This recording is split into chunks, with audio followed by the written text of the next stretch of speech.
Hello and welcome to this video where we're going to go over the minor regions and how I come about figuring out how to rank them when it comes to algorithm and things like that. Right now we have a win rate table up here.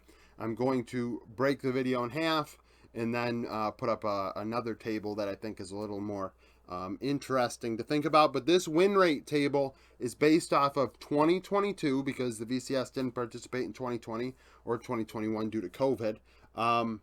How these regions fared against each other at MSI plus Worlds.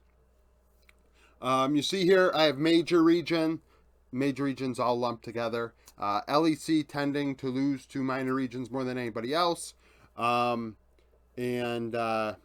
so major region wise, the best team against major regions, best region was actually Japan. Japan would go 2-7. So overall, major regions against minor regions went 89% win rate, 67-9, and looked very good. I mean, 67-9. More often than not, major regions are going to beat minor regions. And the thing that I see is, you see people upset. Oh, but the new format doesn't allow minor regions to get out of play-ins now that there are 4 seeds in each region and this and that. And I'm like, well, when push comes to shove, the best teams in the world need to be at the international events. And then people are going to say, why is the LCS there? You're right. You're right. We should just have it LCK and LPL, and maybe, you sprinkle in G2 and FlyQuest, you throw them in there, maybe you throw in PSG and GAM, and you say that's the event, right?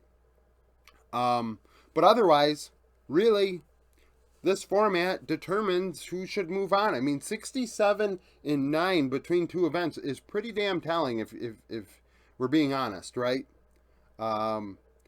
Japan going 22% win rate and 2-7 against major regions. The VCS took a few games. They went 3-20. So 3-20 against major regions for the VCS. PCS 3-16. And CBLOL took a game off of Fnatic, if you recall, at Worlds. So CBLOL has a win. They went 1-4. LCO, LLA, both of those regions, well, LLA now being the only region that didn't get a win that still has a world slot for themselves. LCO now joining PCS when it comes to world slots, and TCL dead in the water, now a European regional league. Those 3 regions combined went 0-20 against major regions last year. Now, how do these minor regions fare against each other, though, right? Because that's how I'm determining how to rank them when it goes into my algorithm and how I'm looking at it from an outside perspective. And the VCS was the best amongst the minor regions, going 7-1 against other minor region teams, 87% win rate. So that's pretty damn good. Their only loss was against the PCS. They lost a game to the PCS. I think that was PSG and Saigon Buffalo at MSI, if I recall correctly. In the Rumble stage, they must have went 1-1. The PCS is second with a 67% win rate against minor regions, going 6-3. The PCS ending up losing to the VCS and also to DFM. They lost a game. So they lost a game to Saigon Buffalo, like we just said. They lost to DFM. And they also lost a game in Worlds Beyond Gaming, losing to Loud. If I am, or honestly, maybe it wasn't that. Maybe it was Red and PSG. Red did take a game that surprised at MSI. Maybe that was that. Regardless, the VCS went 6-3 against minor regions. LJL was the other team that went positive against minor regions, going 6-5. So they come out ahead. Didn't beat the VCS, was able to split with Latin America. I'm pretty sure they lost to Team A's at MSI, splitting those games 1-1. Beat LCO. Lost to CBLOL. It looks like they went 3-2 against CBLOL over the entire entire event, if you could say that. I believe at Worlds they played a best of 5. So LJL going 6-5 overall against minor regions. CBLOL 5-6 with a 45% win rate. They obviously beating the LCO, struggling against the PCS a bit, and going 50-50 against Turkey, Istanbul Wildcats. I think that they might have lost. Red might have lost to IW at MSI.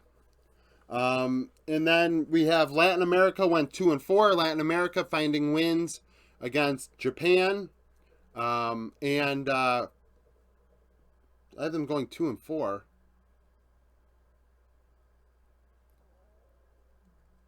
Did they go 2 Oh, they beat Turkey. That's right. It's all the way over here. I'm missing it.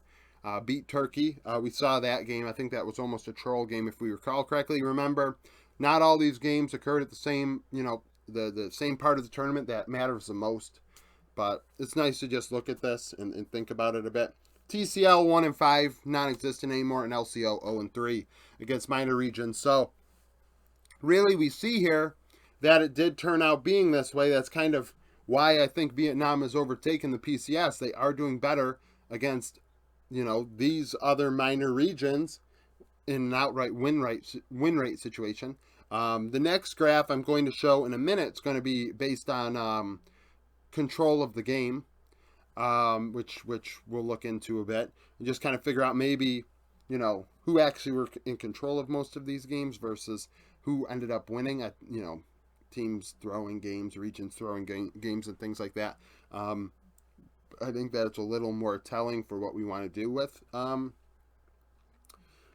to figure out a hierarchy, right? Because we want to, we see in the comment section the minor region fans saying X team should be better than this team and this and that. And it's like, well, how do you do against each other when you actually play? And based off of this is how you do. And I mean, last year at least, I know that people like to bring up, oh, but what about that 2015 run, or what about that time the LCO were able to beat whomever, and DFM went on a run once, and it's like, yeah, okay, well, we're looking back in time, trying to cherry pick the one time or the 2 times that something happened, whereas we got to be real about what happened in every other event. And I think people don't like hearing that because that's like, oh, but that's doomer, gloomer sort of situation. But it is what it is. So that's it for this version of this. Now on to the control portion of the video. All right, now for the second part of this video, we have the gold chart, right? I'm using gold to determine who had control of the game. Obviously, scaling comps and stuff like that, obviously, plays factors into this. Play style plays factors into this. And I actually am going to touch on it a bit. Over here we have the ranking of who had most control against minor region teams. Major regions, splitting. Oh, not split. This is split up. Major regions against minor regions. Majors had a gold lead for 85% of the minutes played. Across what we saw in the last one to be, 75, 76 games or whatever. So that is a sizable portion. Who was the best against major regions when it came to that? Japan, actually Brazil. Brazil led for 39% of the minutes against major region teams last year. That includes Red when they played against RNG and MSI. That includes when obviously Loud played Fnatic, EG, things like that. We also saw Japan 35% of the time in the lead against major regions. Think of DFM against T1.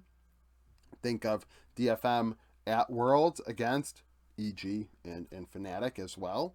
And that's where things get interesting, right? Because right now we're thinking to ourselves, PCS, VCS, those are the regions that do the best. They do the best against the major regions, but actually when it comes to just simply gold lead, Japan and Brazil have had a higher percentage of lead. Now, we got to keep in mind, right?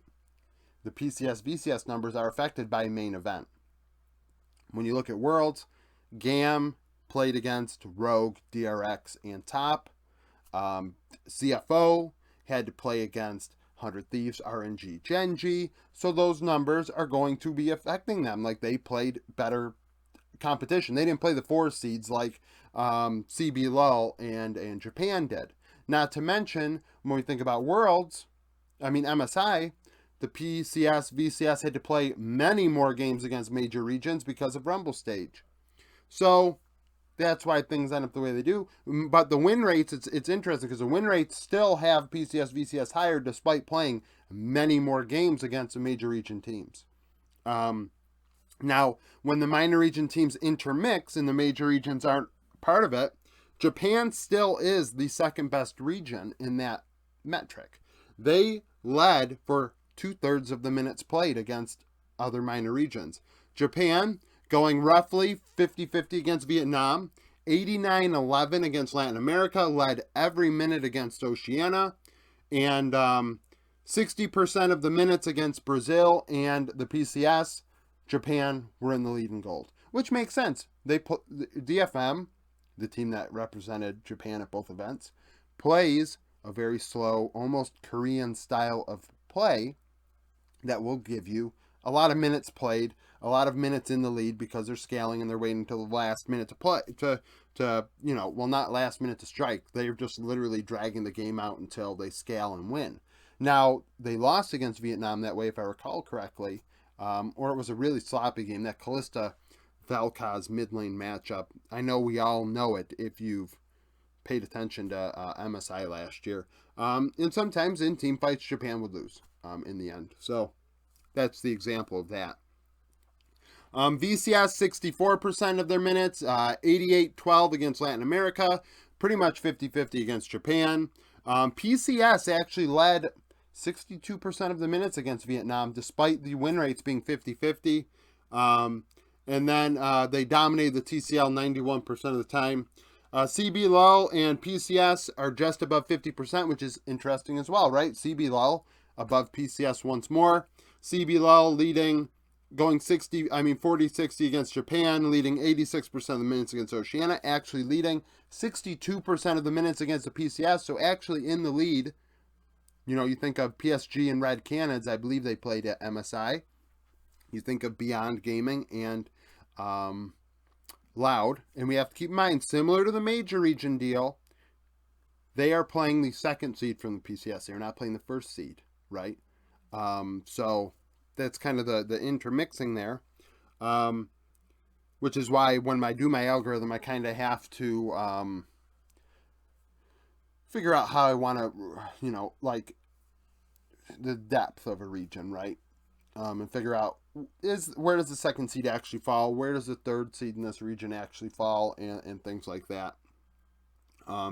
Maybe using the stats I'm using now, the algorithm I'm using this year, I think is going to be a better way to assess that than last year's. Last year's, in hindsight, using this year's versus last year's, it's a lot better, and I think that maybe it'll provide me a better way to look at the tier list, maybe of how to compare region against region to figure out, where things may fall seeding wise.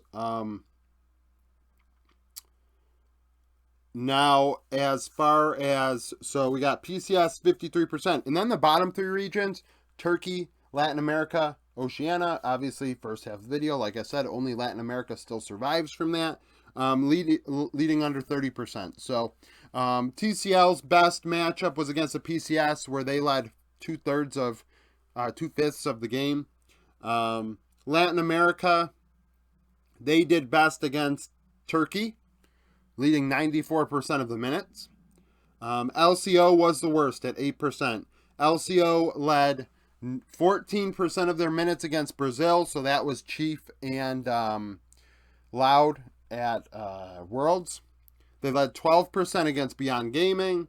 They didn't lead a single minute against DFM, so LCO was at the bottom, right? They're barely in the lead. We saw their win rate, didn't win a single game at international events last year. And it is, when it's a 92-8 split in terms of gold lead, I think that's even more damning of just like, wow, you guys really got stomped. It's not like any of those games were even up for grabs. Like, oh, you lost it on a fight. No. Majority of the time, you're playing from behind. Even if it is a meaningless gold lead. We have to keep in mind there are meaningless gold leads. But we're not going to get in the nitty gritty when it comes to meaningless gold leads and time of game and all that crap right now. But the point is, it's not like it came down to a final team fight for the LCO. Like, more often than not, the LCO is behind in these games. So, for them to be demoted, that is what it is. I just thought this was interesting as something to go through, an extra little thing I had been doing research on, and figured why not use it as a video because I'm out of town right now. I don't know because this is a week ahead of time and I haven't really tried it yet. I could be doing audio right now, LOL Esports roundups, or I'm not. There's a podcast feature on YouTube that allows you to do that, a new thing that I want to try out because I'm going to be out of town and I'm going to try and bring my microphone with me to do it. I mean, this is actually me speaking to you roughly a week ago, so we'll see how that goes. So if that might be on my channel. I might be tweeting it out or putting it on the Discord. So if you're following me on Twitter or not on if you aren't following me on Twitter, if you haven't joined the Discord, you should do those things. Subscribe to the channel so you get notified of my uploads. Like the video if you like it. Become a supporter so I can continue doing this. And thank you for watching.